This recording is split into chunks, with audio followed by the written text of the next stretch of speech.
भाई दूज, दिल छू लेने वाली कहानी। मम्मी जी, इस बार भाई दूज पर मैं अपने भैया को टीका लगाने के लिए अपने मायके जाऊंगी। छाया ने अपनी सास पुष्पा जी से कहा, जो वहीं पर बैठी बैठी अपनी बेटी मोना को भाई दूज पर आने के लिए आमंत्रित कर रही थी। क्या तुम्हारा दिमाग तो सही है कि नहीं?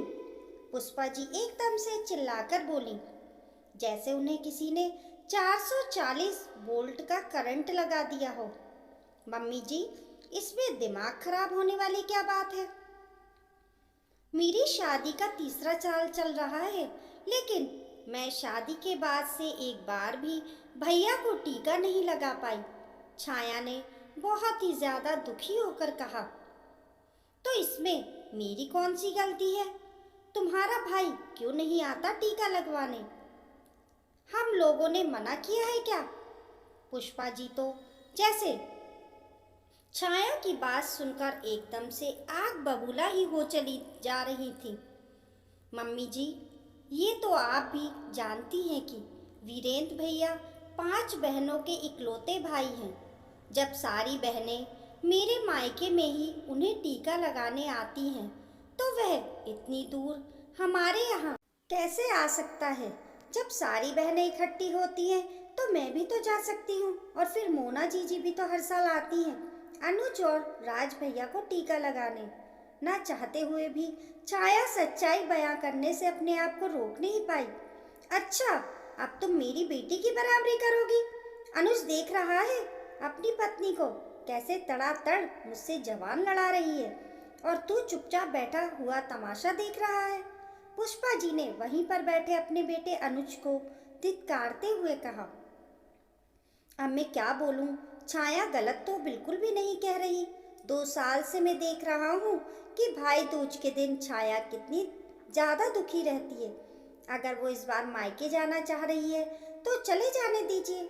उसकी सारी बहनें आती हैं तो उसका भी तो मन करता होगा। सिर्फ भाई दूज पर ही सारी बहनें इकट्ठा हो पाती हैं। यह तो शुक्र मनाइए कि वो हर काम आपसे पूछकर करती है। अगर वह भी और बहुओं की तरह अपने मन की करने लगी तब क्या होगा? और फिर मोना भी तो हर साल आती ही है। जब आपकी बेटी भाई दूज पर अपने भाई को टीका लगाने के लिए अपने मायके आ सकती है, तो आपकी बहू अपने मायके क्यों नहीं जा सकती अपने भाई को टीका लगाने? अनुज ने पुष्पा जी को समझाने का प्रयास करते हुए कहा।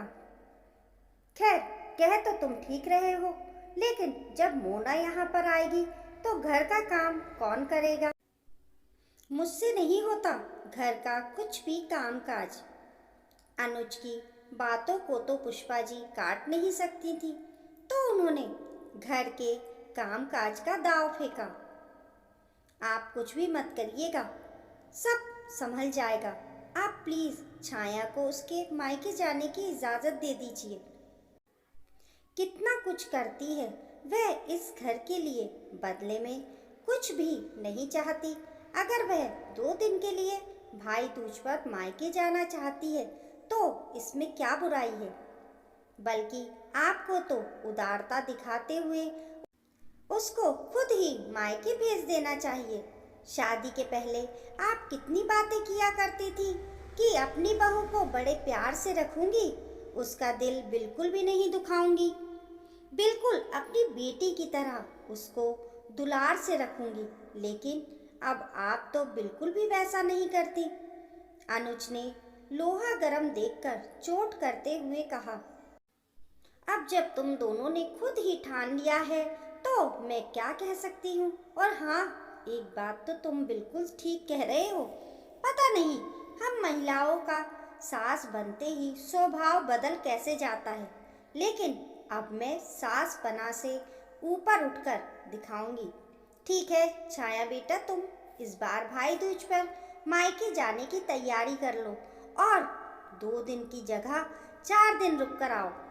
यहाँ की चिंता मत करना, मैं सब संभाल लूँगी। मैं तुम्हारे आने के बाद से कुछ काम करती नहीं, लेकिन इसका मतलब ये थोड़ी ना है कि मैं काम कर ही नहीं सकती।